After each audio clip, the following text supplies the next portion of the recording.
Salut à tous et bienvenue dans ce nouvel épisode. Aujourd'hui, on s'attaque à un morceau de choix, un dossier qui sent le sable chaud, l'ozone et le mystère pur et dur. On part au Mexique, mais oubliez les plages de Cancun. On va s'enfoncer dans le désert de Chihuahua, vers un endroit que les locaux appellent la Zona del Silencio, la zone du silence.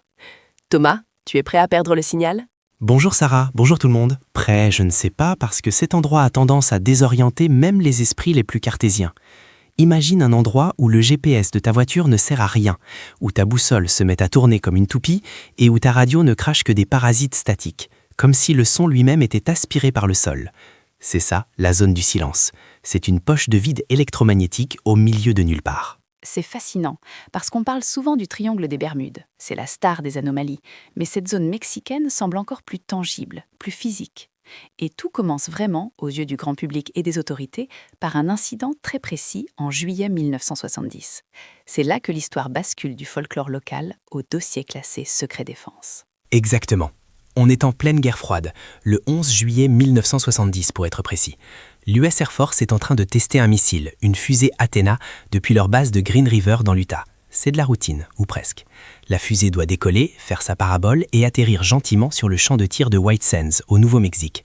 C'est une trajectoire calculée au millimètre, gérée par des ordinateurs balistiques de pointe pour l'époque. Jusque-là, tout est normal. Mais la fusée ne va jamais arriver à White Sands. Non, et c'est là que ça devient incompréhensible. Au milieu du vol, la fusée Athena dévie. Mais elle ne dévie pas juste un peu à cause du vent ou d'une panne moteur classique. Elle change radicalement de cap, comme si elle était tirée par une main invisible. Elle dépasse sa cible de plusieurs centaines de kilomètres pour foncer droit vers le sud, traverser la frontière mexicaine et aller s'écraser pile au cœur de cette zone désertique, près du massif de Mapimi. C'est fou quand on y pense. Quelle est la probabilité pour qu'un missile défectueux aille s'écraser précisément au centre d'une zone connue pour ses anomalies magnétiques ?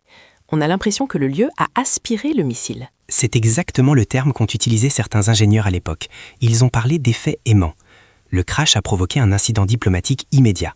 Tu imagines, un missile militaire américain qui tombe chez le voisin mexicain. L'armée américaine a débarqué sur place, avec l'autorisation du gouvernement mexicain bien sûr, mais ils n'ont pas fait les choses à moitié. Ils ont envoyé une équipe dirigée par nul autre que Wernher von Braun.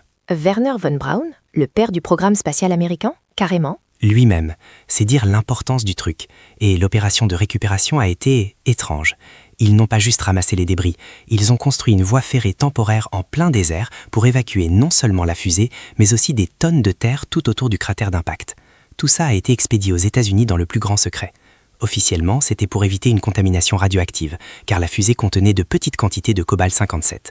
Mais les locaux, eux, ont vu des hommes en combinaison s'intéresser beaucoup plus aux pierres magnétiques du coin qu'aux débris de métal. Et c'est à partir de ce moment-là que le monde a découvert que cet endroit n'était pas un désert comme les autres. Parlons de cette anomalie, Thomas. Qu'est-ce qui se passe physiquement là-bas ? Pourquoi on l'appelle la zone du silence ? Le nom vient d'une expérience très concrète que tu peux faire encore aujourd'hui si tu as le courage d'y aller. Il y a des zones, des poches invisibles, où les ondes hertziennes s'arrêtent net. Tu as ta radio allumée, tu captes une station, tu fais un pas et paf, silence total. Plus rien, comme si tu avais coupé le câble. Les transmissions télé, les ondes courtes, les signaux satellites, tout semble être absorbé ou brouillé par une force locale. J'ai lu que c'était lié à la géographie. On est sur le parallèle 27, c'est bien ça ? Oui, et ça c'est le détail qui fait frissonner les amateurs de mystère.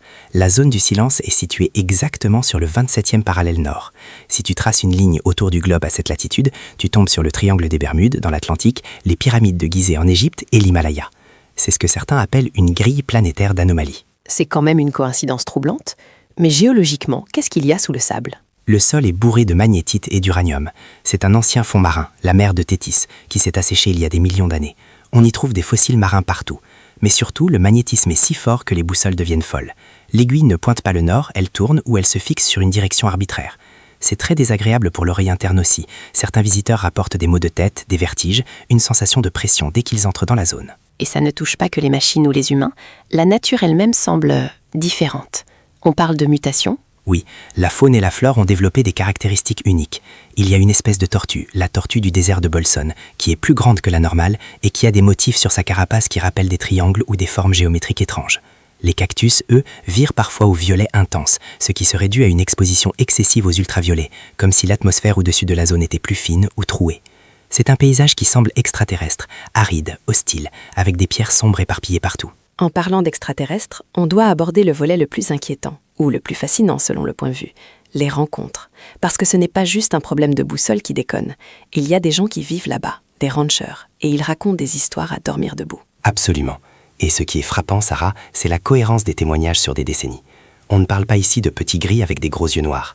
Les entités rapportées dans la zone du silence sont très spécifiques. Les habitants les appellent les Nordiques ou simplement les visiteurs. À quoi ils ressemblent ? Ce sont des humains en apparence, mais ils sont grands, très grands, souvent décrits comme mesurant près de 2 mètres. Ils ont les cheveux blonds, presque blancs, et des traits très fins. Ils portent des combinaisons ajustées, souvent argentées ou d'un tissu qui ne ressemble pas à nos vêtements de travail. Et leur comportement est toujours le même. Ils sont polis, calmes, et ils apparaissent de nulle part. Tu as une histoire précise en tête ? Il y a le cas célèbre d'une famille de ranchers, les Diaz, dans les années 70, peu après le crash du missile d'ailleurs. Ils organisaient une fête dans leur ranch et une pluie torrentielle s'est abattue sur la région, transformant les pistes en boue. Ils se sont retrouvés embourbés avec leur camionnette. Soudain, 2 êtres très grands, blonds, avec des imperméables jaunes immaculés, sans une tache de boue, se sont approchés. En plein orage, au milieu du désert ? Oui, ils ont proposé leur aide. Ils ont poussé le camion avec une force surhumaine, sans effort apparent. Une fois le véhicule sorti, le père de famille est sorti pour les remercier, mais le temps qu'ils fassent le tour du camion, ils avaient disparu.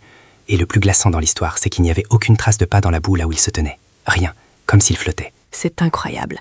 Et il y a aussi cette histoire récurrente d'êtres qui demandent de l'eau, c'est ça ? Oui, c'est un leitmotiv. Ernesto et Josefina Diaz, encore eux, ont raconté avoir reçu la visite de 3 de ces êtres blonds, 2 hommes et une femme. Ils ne demandaient pas de nourriture, pas d'argent, juste de l'eau. Ils disaient que leur eau était différente. Quand Josefina, intriguée, leur a demandé d'où ils venaient, l'un d'eux a souri, a pointé le ciel du doigt et a dit ces phrases très simples. De là-haut. De là-haut, ça peut vouloir dire les montagnes ou l'espace. C'est ambigu. C'est très ambigu. Et ça se couple avec les phénomènes lumineux. La nuit, la zone du silence devient un véritable spectacle pyrotechnique.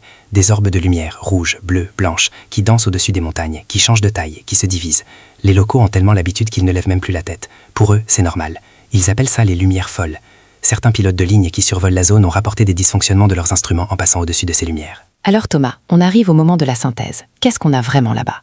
Est-ce qu'on a une explication rationnelle ou est-ce qu'on doit accepter qu'on est face à un portail dimensionnel ? Si on regarde le côté scientifique, la géologie explique une partie du mystère. Les dépôts de minerais ferromagnétiques massifs peuvent perturber les boussoles. La configuration des montagnes peut créer des zones d'ombre radio. Les météorites tombent souvent là-bas parce que, c'est une zone vaste, c'est statistique, et les pierres sombres sur le sol clair se voient mieux, donc on en trouve plus. Mais ça n'explique pas tout. Ça n'explique pas le missile qui fait un virage à 90 degrés. Ça n'explique pas les êtres qui ne laissent pas de traces. Non, ça ne l'explique pas. C'est là qu'on entre dans la théorie du vortex. Certains physiciens un peu marginaux pensent que les anomalies magnétiques extrêmes peuvent sous certaines conditions courber l'espace-temps ou créer des fenêtres.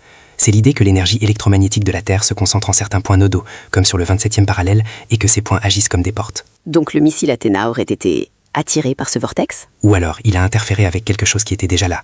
Peut-être que le combustible nucléaire ou les fréquences radio du missile ont réagi avec l'anomalie naturelle de la zone. Ce qui est sûr, c'est que l'endroit dégage une énergie particulière. Ceux qui y vont disent tous la même chose. Le silence n'est pas vide, il est plein.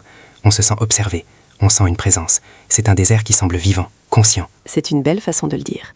Un silence qui n'est pas vide. Ça me rappelle cette phrase de Nietzsche sur l'abîme qui te regarde en retour. La zone du silence, c'est peut-être l'endroit où la Terre nous regarde droit dans les yeux. Ou alors c'est l'endroit où elle attend qu'on comprenne enfin comment elle fonctionne vraiment. En tout cas, si vous passez dans le coin de Mapimi, prenez beaucoup d'eau, une carte papier et ne comptez pas trop sur votre téléphone pour appeler les secours. Le message est passé. Merci Thomas pour cette plongée dans l'étrange.